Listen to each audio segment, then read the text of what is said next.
ჭადრაკის დაფა. თათია პაჭკორიასთან ერთად.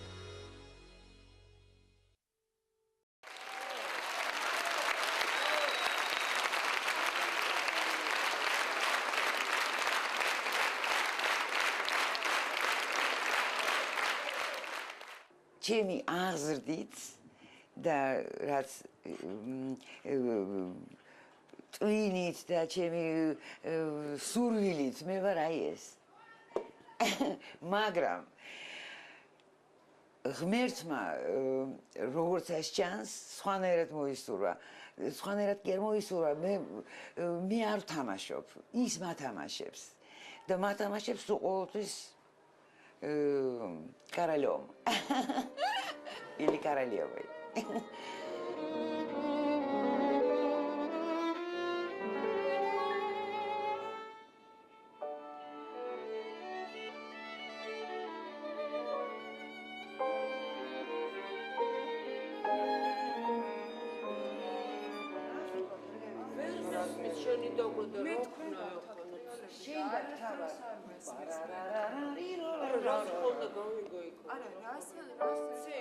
ამასთანავე პარიზში სწორედ ვიყავი ერთ ძალიან დიდ ადამიანთან, რომელსაც ჰქონდა ულამაზესი სპილოსძვლის ისინი ჭადრაკი და რო დავხედე ეს მე ვუთხარი თქვენ თამაშობთ მეთქი მეო ვარო გროსმაისტერიო.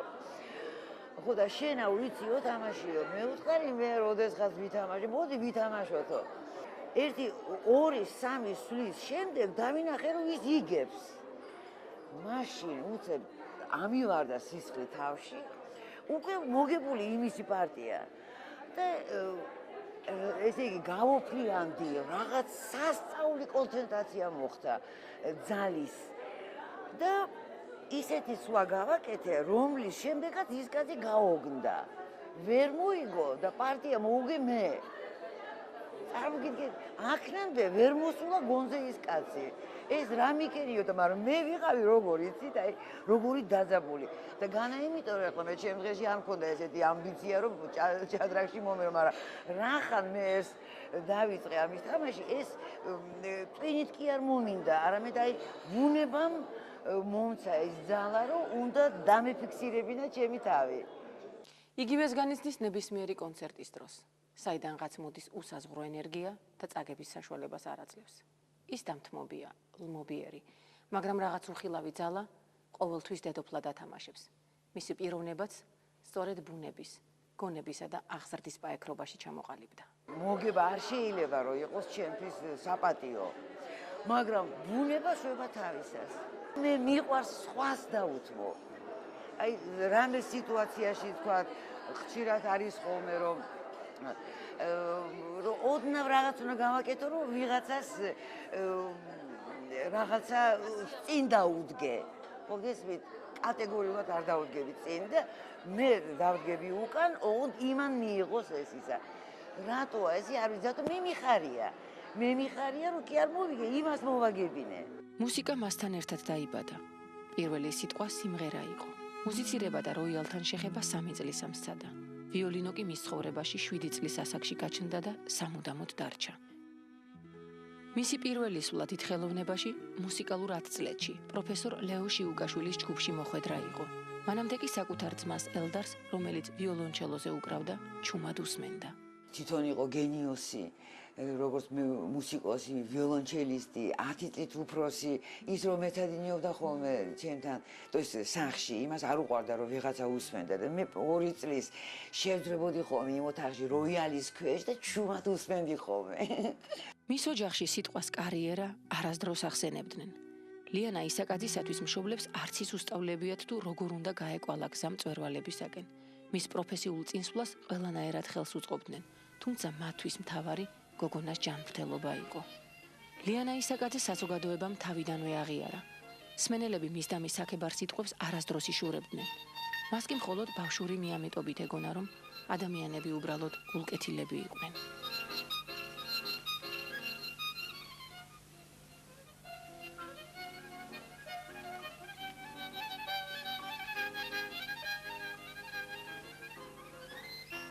მე თუ მეგონა რომ ეს ხალხი როგორი გულკეთილია, მე სინამდვილეში არა ვარ ესეთი ნიჭიერი და უნდა ესე იგი გამამართლო რომ აქებენ და ესე იგი ვიმეცადინო მაშინ რომ მართლა მათი ასეთი გულკეთილობა გამომართლო და ჩემი კარგად დაუკრა თქო. იყო დრო, როდესაც მუსიკაზე სიარული პრესტიჟულად. ზოგიერთი მშობლის აზრით კი ბავშვის მუსიკალური მონაცემების გათვალისწინების გარეშე სავალდებულოდაც კი ითვლებოდა. უამრავი ბავშვი გაუმწარებია სოლფეჯიოსა თუ ფორტეპიანოს იძულებით გაკვეთილებს. რაც შეეხება სიმებიან საკრავებს, ვისაც ოდესმე მათზე დაკვრის შესწავლა უცდია, იცის რომ სანამ თითის ბალიში რკინის ან ნეილონის სიმებს შეეჩვევა, 9 პირით ყავის გამოცვლაა საჭირო, რაც უსაზღვრო ნებისყოფას და საქმის დიდ სიყვარულს მოითხოვს. ლიანა ისაკაძის მსგავსი პრობლემები არასდროს ჰქონია. მას არასდროს უთქვამს ფრაზა „აღარ მინდა მუსიკა“, თუმცა უთქვამს უარი ცხოვრებაზე. მაგრამ ეს ცხოვრებაც მხოლოდ მუსიკის გამო გაუგრძელებია. გაბრაზება ყოფილა ზალზე ხშირად, ჩემ თავზე, განასხვაზე. თუ რამე არ გამომივიდა, თქვა, ისე არ დაუკარი კონცერტი, როგორც მე ჩაფიქრებული და ნასწავლი მქონდა, რაღაცა მოხდა. მაშინ ბრაზდები საშინლად, მაგრამ ის რომ მეფიქრა რომ აღარ მინდა მუსიკა, ეს იმას ნიშნავს რომ აღარ მინდა ცხოვრება, თუმცა ესეც კი მიფიქრია. როდესაც კი რამე მოხდებოდა ესეთი უსიამოვნება ცხოვრებაში, რომ აი აღარ გინდა ცხოვრება, თქვათ, ავიღებდი ვიოლინოს და დავიწყებდი ბახის დაკვრას. აი რა არის. როგორც კი დავიწყებდი ბახის დაკვრას, იცით, ყველაფერი თავის ადგილას დგება, უკვე აბსოლუტურად აღარ გესმით, რატომ უნდა ვიღაცაზე გაბრაზეთ, რატომ უნდა რაღაცით იყოთ უკმაყოფილო, ეს არის ბედნიერება. ინსტრუმენტთან მუშაობა ბავშვობიდან უყვარდა, თუმცა თავგადაკლულიც არ ყოფილა. მისთვის მთავარი გონებრივი შრომა იყო. ამიტომ ფიზიკური ტრავმები ვერაფერს აკლებდა. იცით, ამ თითებს ხო ამოდის, იზრდება ისინი მაზოლით, ხო? მე ახლა იმდეს კი არ მუშაობდი, რომ ესეთი მაზოლი, მაგრამ სხვები, მაგალითად გიდონ კრემერს, აქ კიდე ერთი თითი აქვს გაზრდილი, იმიტომ რომ ძალიან ბევრს მუშაობდა. აი ესეთი აქაც მაგალითად, აი აქაც, აი ესეთი მეორე ხაბაბი ქვია ამას. მუშაობის გამო, მე ესეთი ის არა ვარ. ეგეთი ვირი. ვირივით მომუშავე. სამაგიეროდ მთელი 24 საათი აზრით მუშაობდი. ჩემი პირველი პრემია რომ მივიღე პარიზში, როცა 18 წლის ვიყავი, სწორედ პირველი ტურის წინ სათვალე მინდოდა რომ გამეკეთებინა და ის რომ არის ესე თითში შევირჭე ნემსი კი არა, კინდის თავი თუ რაღაცა როქია, ხო? და უკარო გამოვაძრე ესეთი ნახრეთი გაჩნდა, ესე მარცხენა ხელზე, რომელშიც ვიოლინო მიჭირავს ხელში. ისე რომ პირველი ტური ისე დაუკარი, რომ არც მიგძნია ეს შეხვეული თითი და გადახვეული ტკივნეული საშინელი. მაგრამ აი ამ მუსიკამ და ამ ნებისყოფამ და ამ იდეამ იმდენად გამიტაცა, საერთოდ ადამიანს იტაცებს რაღაცა აზრი, თუ ის ძალიან სერიოზულად არის მასში ჩაჯენილი. ისე იტაცებს, რომ არავითარ ფიზიკას და მატერიას უკვე აღარ აქვს მნიშვნელობა ირგვლივ. ნებისმიერ სიტუაციაში ის მიაღწევს თავის მიზანს. საკუთარ საქმეში მაქსიმალისტს და ერთი შეხედვით ჩვეულებრივ ქალს ყოველთვის უჩვეულო პირადი ცხოვრება ჰქონდა. იყო სიყვარული ორიგინალურიც და რომანტიულიც, გზნებარეც და ექსტრაორდინარულიც. იყო შეცდომები, რომელიც აღარასოდეს განმეორდება. 19 წლის რო ვიყავი, არა 19. მაშინ უკვე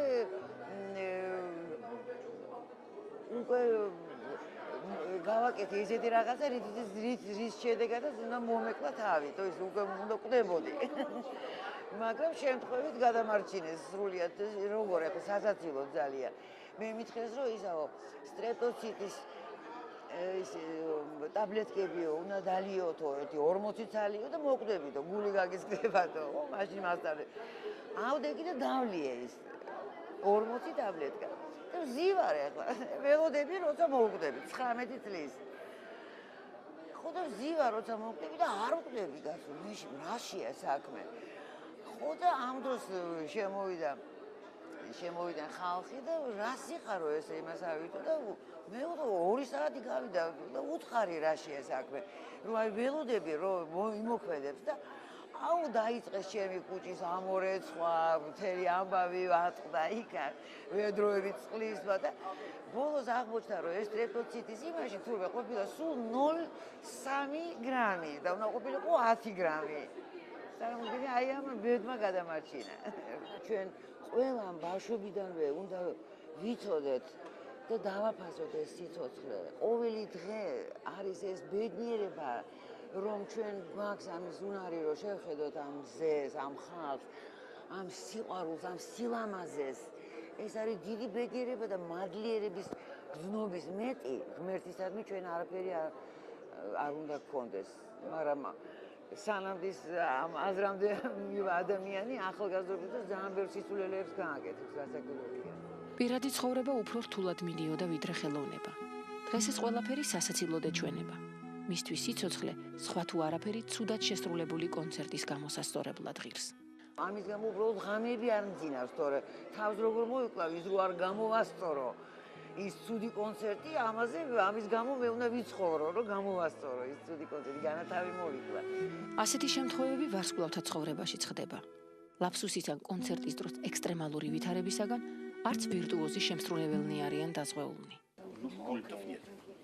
Пультов нету. Пультები ვინ უნდა დადგას, კაცო? მე უნდა დავდგა? აბა ვინ?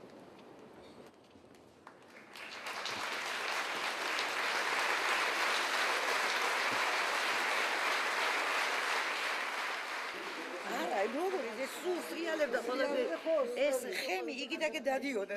უცუჩი რომ ვფიქრობდი რომ ეხლა გამივარდება. ეს სკრიპკა სრიალებდა ახლა. მე მიკვირეს აი როგორ არის ასეთ შემთხვევაში მაინც ხვდებოდი იმ ნოტებზე რომელიც საჭიროა. თუ კი ხელოვანი მართლა მომზადებული ეჯა ესეთი პროფესიულად კარგად. მაშინ ის შეჩვეულია უცებ რაღაც შეიძლება მოხდეს, აი მაგალითად როგორც გუშინ ასეთი სიცხე რო იყო და სულ რო გაუფლიანებული და თქვათ ვიოლინოზე უკვე დაკვრა შეუულებელია, იმიტომ რომ როგორც წყალში ისე ხარ ხემი ცურაობს ხელში.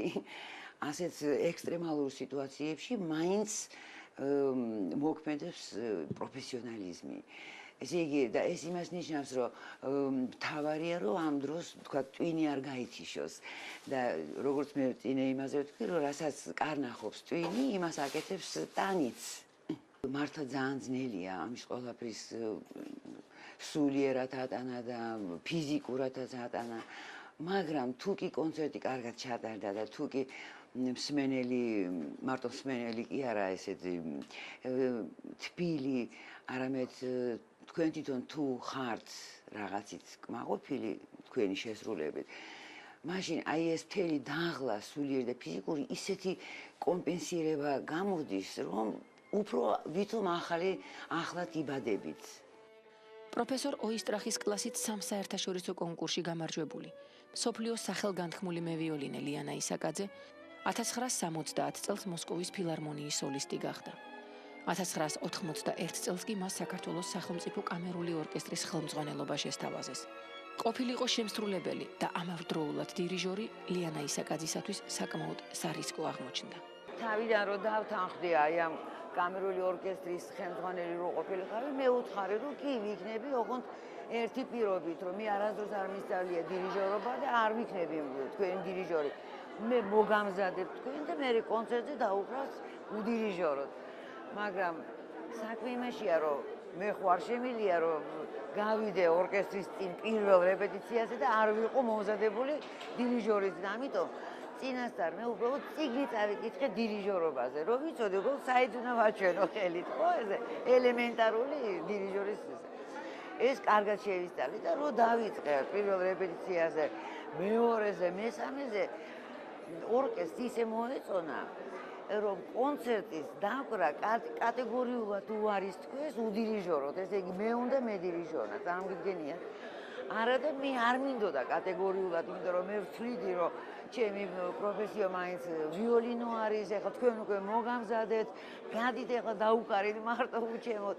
მაგრამ არ გავიდნენ კატეგორიულად და მე მომიხდა გამოსვლა სცენაზე, აი ეს იყო ამ დროს მე ერთი 10 წელი სიცოცხლე დავკარგე ნამდვილად ნერვიულობისაგან, თუ ხალხი არ ელოდა რომ მე გამოვიდოდი სცენაზე როგორც დირიჟორი, აფიშაშიც კი არ იყო გამოცხადებული, იცით? და უცებ გამოდის ლიანა ისაკაძე და დირიჟორობს ნამდვილად, განა ვიოლინოთი, არამედ დირიჟორი.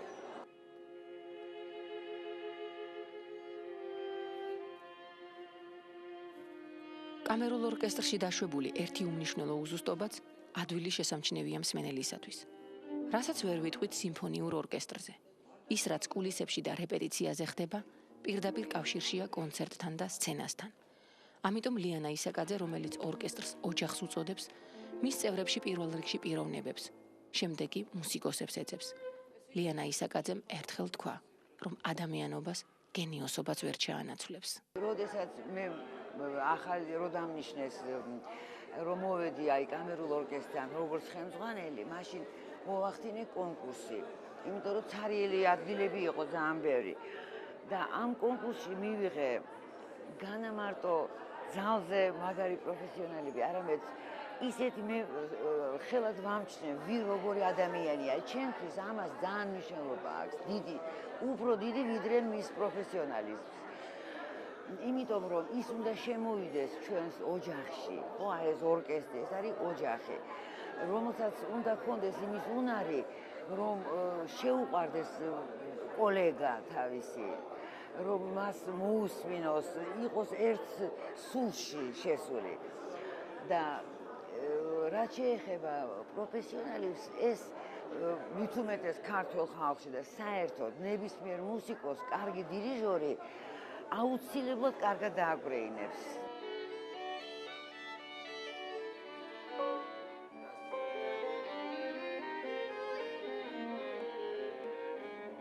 Вигаца анелес, просто закругляете. Это называется замедление.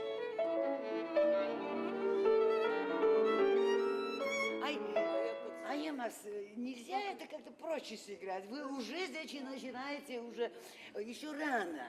Хорошо? А мне надо ритмично играть. А я мисс Мосмина, შეიძლება? Мерецарис, отклировался тоже неправильно. Целый такт в другой тональности сыграли. Не в мажоре, а в миноре или что-то. Нандили, ხელმძღვანელი. Машин სცემენ მას პატივს. როდესაც მას თვითონ არ აქვს დამიზნული, რომ მას სცენ პატივი.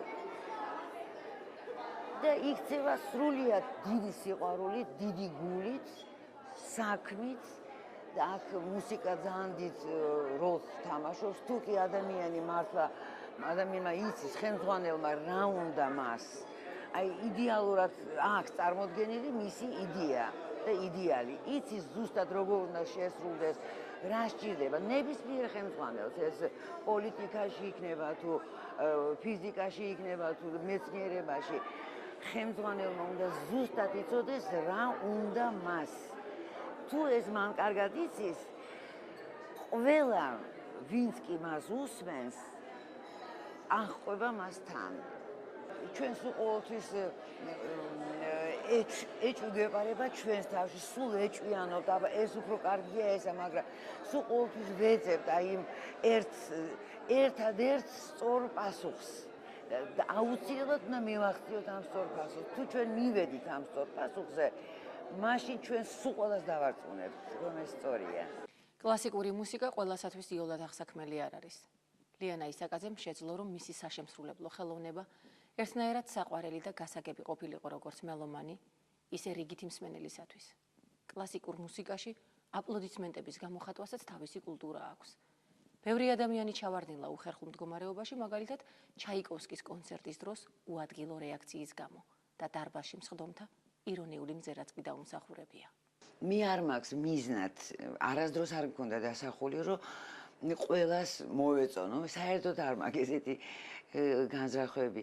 მე უბრალოდ ვასრულებ ჩემს საქმეს, ისე როგორც მე მასწავლეს, ისე როგორც კარნახობს ჩემი სინდისი და ღმერთი.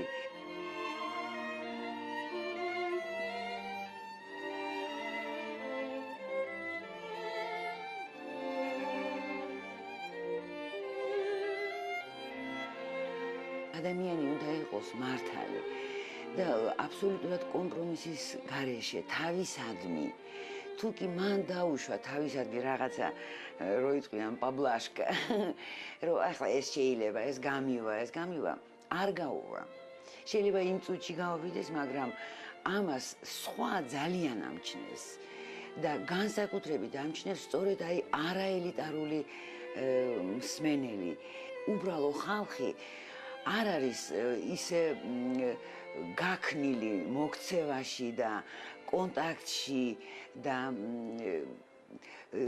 იმდენად სუფთად არის შერჩენილი ეს ხალხი რომ იმას ძალიან ზუსტად ესმის სინამდვილე სცენაზე ან სიმართლე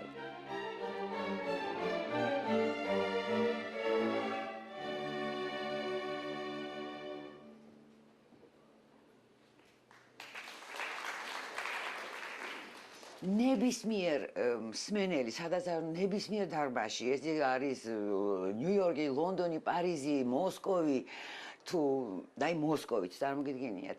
სულ ყველგან აი ესეთი ის ხდება, ვერ ითვენს ადამიანი მსმენელი და უნდა რომ დაუკრას დააში. მე იმიტომ რომ ეს მუსიკა, ეს პირველი ნაწილი ისე თავდება, რომ ძალიან სრულყოფოვანია, სრულყოფი ფორმია, ხო? ფორმით. და შეყავს მსმენელი აზარტში და როგორ უნდა მოითვინო ამ დროს როცა გათავდა რომ ტვინით დაждე და ხო მე მაგალითად ვერ შევძლებდი ეს არის სწორედ აი ის საკითხი რასაც მე წუთში გიპასუხეთ სხვა მაგალითად გააკრიტიკებს როგორ იმან ეს იგი არ იცის რომ პირველი ნაწილი გათავდა ესე იგი უვიცია ეს ცინიზმია ლიანა ისაკაძე ნებისმიერ საქმეში ბოლომდე იხარჯება. ამისათვის ცხოვრებაში ბევრი მსხვერპლი გაიღო. გართობა, მეგობრებთან სიარული და რაც ყველაზე მთავარია, დედობის ბედნიერება.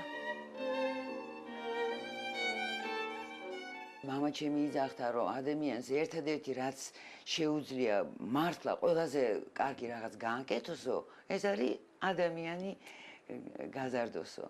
და მე ესეც კი ვერ შეძელი, იმიტომ რომ ესეც მოვიტანე მსხვერპლად, აი ჩემი ხელოვნების, არა მარტო ხელოვნებისათვის არა. მე ვიფიქრე, რომ ბავშვი არის იმდენად მნიშვნელოვანი ცხოვრებაში, იმდენად და მე ვგიჟდები ბავშვებზე ისე მიყვარს. და მე რომ ყოლოდა ბავშვი, როგორ გეკადრებათ, ვის მივცემდი იმას ახსაზრდელად თქვა, რომ მეუბნებოდნენ, რომ შენ გააჩინე და რა ქვია იმას ნიანია თუ რაღაცა დიდა გაგიზდის ან ქმარი დაგეხმარება ან დედა ან რაღაც მე ამას ვერაფრით ვერ ვიზამდი და ნახევრად აღზრდილი ბავშვი მე ამას მე ვერ დაუშვებდი იმიტომ რომ ეს ძალიან დიდი საპასუხისმგებლოა საერთოდ რაც ადამიანი უფრო მეც ჩუმად და მარტოობაში გაატარებს ცხოვრებას მით უფრო მეც შეძლებს რომ ის თავისი მისია შეასრულოს. 1677 წელს შექმნილი გვარნერის ვიოლინო მისი სხეულის ნაწილია. ინსტრუმენტთან ურთიერთობა კი ერთგვარ რიტუალს გავს. ვიოლინოს ერთი შეხედვით გრძნობს, ისევე როგორც ადამიანი სასურველ პარტნიორს.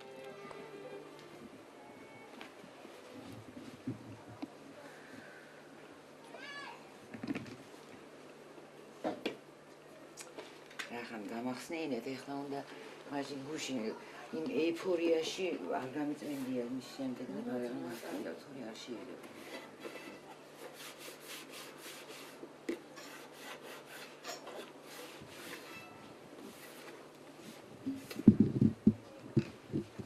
ისეთი ნაზი, ისეთი მე მქონდა სხვადასხვა ინსტრუმენტები, რასაც გვირა დიდხანს უკრავდი სტრადივარიუსზე ძალიან მერე უკრავდი გვადანინი, გვარნერი. იცით, ყველა ინსტრუმენტს უნდა შეჩვევა. ან თუ ვყიდულობ მას, უნდა ხელად ვიგზნო, როგორც ადამიანები რომ თხოვდებიან ან უყვარდებათ ერთმანეთი, ხელად ჩანს, შეგიყარდა თუ არა. აი ესე ხდება აქაც. კომპრომისი მისთვის უცხო არ არის, მაგრამ არა საკუთარ საქმეში. ცნობილი ფრაზა, ვინც იხდის მუსიკასაც ის უკვეთავს, მისთვის არ არსებობს. არ არსებობს არც ერთ სიტუაციაში, მაშინაც კი, როდესაც ორკესტრის ყოფნა არ ყოფნის საკითხი დგება. ამ ხრივ მისი მტკიცე ხასიათი განსაკუთრებით გერმანიაში ცხოვრების დროს გამოვლინდა. მაშინ, როდესაც ლიანა ისაკაძემ საქართველოს სახელმწიფო კამერული ორკესტრის მუსიკოსები 5 წლით ბახისა და ბეთჰოვენის ქვეყანაში წაიყვანა და აკეთებდა იმას, რასაც ვერც ერთი მდიდარი ადამიანი ვერ ეგუება. აუდის ფირმამ შემომთავაზა, რომ აი მეო და ინგოლშტატის ხელმძღვანელობამ თქვენს, რომ ჩვენ გაძლევთ მარტო თქვენ იმის უნარს, რომ ორკესტრის რაბადადაწილი იყოთ ეს საქმის მიზეზი. მე უნდა მეხადა ხელფასი, ყველაფერი და ჩავიყვანე. აგრეთვე აუდი გვიწევდა სპონსორობას, მე მაძლევდა თანხას, რომ 4 თვის განმავლობაში ის ყოფნიდა ორკესტრის ხელფასში. დანარჩენი ეს მე უნდა მეზრუნვა ხელფასისთვის. ამიტომ აუდიც კი ესე იგი თქვენ ყველამ კარგად იცის, როცა ვინც იძლევა ფულს, ის კარნახობს, როგორ მოიქცეთ. ჩემთან ეს არ იყო. როგორც კი ეს დაიწყო, თქვა, მე აქაც არავითარ შემთხვევაში არ გავყიდე ჩემი პროფესიონალიზმი, ჩემი გაგება მუსიკის, მოქცევის, ცხოვრების არ გავყიდე. იმათაც დაიწყეს, თქვა, აი ეს გვინდა ეს პროგრამა რომ შესრულდეს, იმიტომ რომ ჩვენი კონცერტია, თქვა, ხო ეს უნდა შესრულდეს, მე თუ არ მომწონდა კატეგორიულად უარზე ვიყავი. და აი ეს ჩემი წინააღმდეგობა ხომ შეიძლებოდა რომ ძალზე ცუდად გათავებულიყო, იმიტომ რომ ამას ვერ იტანს ვერც ერთი მეცენატი.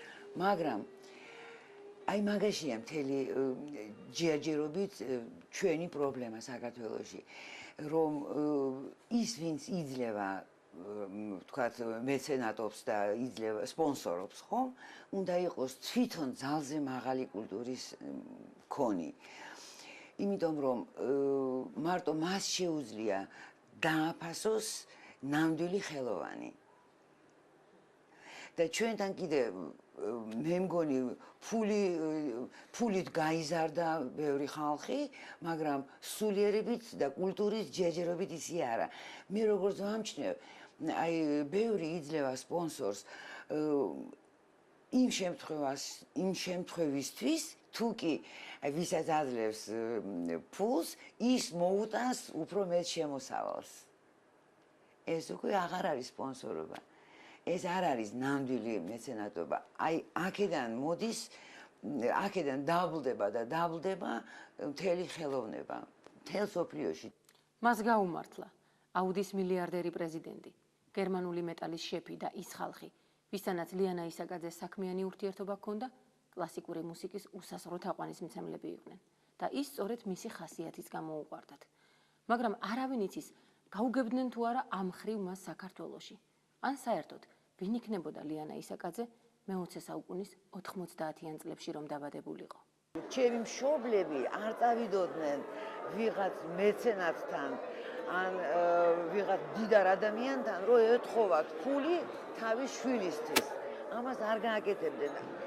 და ეს ნიშნავს, რომ მეც აღარავინ არ გამიცნობდა და ვიქნებოდი ესე უცნობად დარჩენილი. მაგალითად, ევროპა იქნება თუ აი ეს ამ სისტემაში, ახლა ჩვენ რო შევედით, არა, აქ უკვე სულ სხვა მომზადება ჭირდება ბავშვს სამწუხაროდ. იმიტომ რომ აქ უკვე უნდა ასწავლო მას, რომ შეხვდება ის ძალიან დიდ შეფერხებებს. ამიტომ მშობლებმა უნდა სამწუხაროდ ასწავლონ უკვე თავიდან თუ როგორ გაიტანონ თავისი საქმე. ეს ნიშნავს, რომ ეს ბავშვი, რომელსაც ღმერთისგან აქვს მოცებული ნიჭი, უცებ უკვე ბავშვებიდან ეტაკება იმ აზრს, რომ მარტო ის კი არ არის იდეალი, ესე იგი აქაც მნიშვნელოვანია რაღაცა ამ ქვეყნად, ხომ გესმით?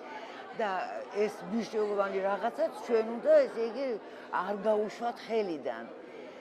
ეს აზრი თუ კი ებადება ნებისმიერ ადამიანს, აი ის დიდი ნიჭი უკვე ეკარგება. სხვანაირად არ შეიძლება. იცით, ან უნდა იქითკენ იყოს გადავარდილი, ან თუ კი აქეთ დააგძლიათ მიწისკენ, მაშინ ის ძალიან იკარგება.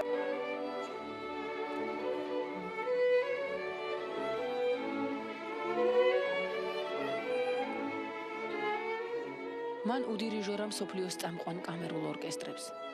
დააფუძნა ხელოვნების საერთაშორისო ფესტივალები ბიჭვინთაში, აიხშტატში, ბორჯომში, ბათუმში. მისი იდეა იყო პოპულარული ფესტივალი მუსიკოსები ხუმრობენ და უნიკალური სააღდგომო საკონცერტო მომლოცველობა პილიგრიმობა ევროპიდან იერუსალიმში, რომელიც საქართველოში ბოდბეს წმინდა ნინოს მონასტრიდან დაიწყო და წმინდა მიწაზე დასრულდა.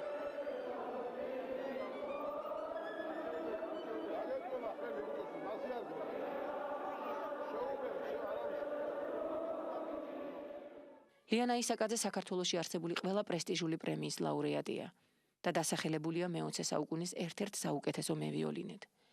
2001 წელს თბილისის ფილარმონიის საკონცერტო დარბაზის წინ მისი ვარსკვლავი გაიხსნა. 2003-ში კი პეტერბურგში ლიანა ისაკაძის სახელობის საერთაშორისო კონკურსი დაარსდა. ეს მის კარიერაში ერთ-ერთი მნიშვნელოვანი სვლა იყო. იწვია ხოთკანიომ თქვა. შეიძლება ეგრეც იყოს თქვა. მაგრამ იცით მაშინა აქ ამას აზრი, როდესაც თქვენ აკეთებთ, მე არ გამიკეთებია ეს ხოთკანიომ. ეს ჩემი მე ამდენად ნაგლი რო იტყვია, კი არა ვარ, რომ ჩემი სახელობის საერთაშორისო მე ამ ცხოვრებაში მინდა ძალიან ჩუმად ცხოვრება. უბრალოდ ვიღაცას მუსიკით თუ ვასიამოვნებ ეს არის. ლიანა ისაკაძეს არაერთმა ქართველმა თუ უცხოელმა კომპოზიტორმა მიუძღვნა თავისი ნაწარმოები. ცნობილმა დირიჟორმა კურტ მაზურმა კი სპეციალურად მისთვის უნიკალური ინსტრუმენტი შეუკვეთა. თუმცა ეს ვიოლინო არ იყო. ეს წინედი კაი ხმაც მქონდა ახალგაზრდა მე ვღეროდი იცით რა კარგი მეებს. ეხლა რო ვიმღერო სიცხვით აი მომეჭრება. მე ვისწავლე ეს ჩემით ნასწავლი იყო და უკრავდი მაგალითად ბახის პრელუდიებს. ბევრ რაღაცებს ძალიან, აი რაც გიტარისტის ცნობილი ისინია, პიესები, მას უკრავდი. და კიდე მე და გიდო კრემერი, რომელიც ძალიან მეგობრობდით და ეხლაც ეგრეა. სანადის ის დასტოვებდა საბჭოთა კავშირს, მაშინ ემიგრაციაში წავიდა და ჩვენ გადაწყვეტილი გქონდა, რომ პაგანინის 12 სონატა ვიოლინოსა და გიტარასთვის მე დამეკრა გიტარაზე და იმას ვიოლინოზე. უკვე დანიშნულიც კი იყო ეს კონცერტი, მაგრამ ამ დროს მისცეს პასპორტი საზოგადო წავიდა დაკრა.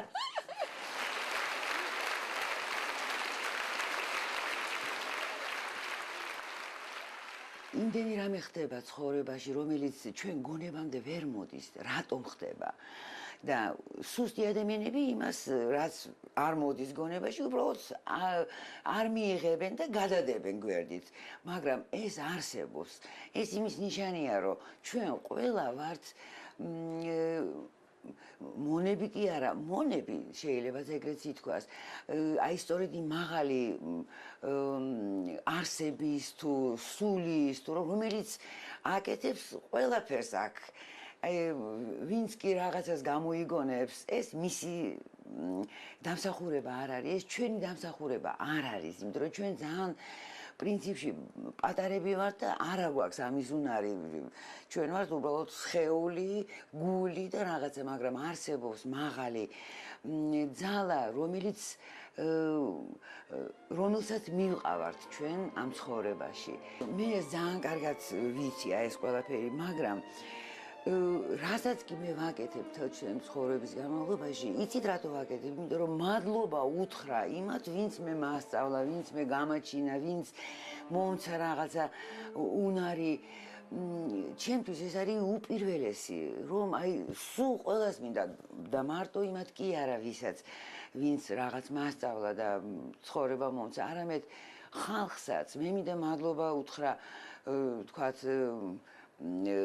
გენიოსებს, იგივე ბახს, რაფაელს, არა მიქელანჯელოს, ან ლეონარდოს, ან კანტს, ან გეგელს, ან ფილოსოფოსებს, ყველას ვინც მე სულიერი ზრდა შემძინა. მე 20 წლის ვარ და არ მინდა ვიცოცხლო მეტი. არავისთვის, არაფრისთვის. იყო და არის ერთი, მუსიკა. ეს არის ამონარიდი ლიანა ისაკაძის ერთ-ერთი მედიტაციიდან. კონცერტი დასრულდება, დაღამდება. ლიანა ისაკაძე კი კვლავ ვერ დაიძინებს. ახლა ყოველი ნოტა მის გონებაში გამეორდება. ამ მდგომარეობას ახსნა არა აქვს. უბრალოდ ასე ცხოვრობენ საქმე შეწირული ადამიანები. სოციალური კიდის შეძლებულთა და წარმატებულთა საფეხურზე დგომას გისურვებთ და გემშვიდობებით მომავალ შეხვედრამდე.